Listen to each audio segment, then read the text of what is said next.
M news में आप सभी का इस्तकबाल है।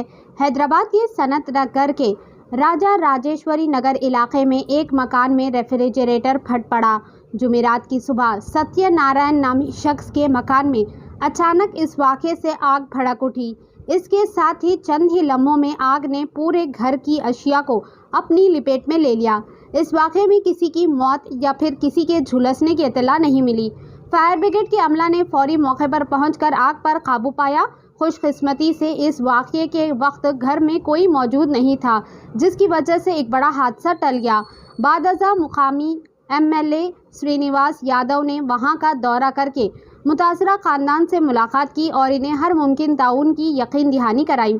आइए देखते हैं ये रिपोर्ट। ऐसे ही अहम और ख़ास खबरों के लिए एम न्यूज़ को लाइक करें, सब्सक्राइब करें, शेयर भी ज़रूर करें।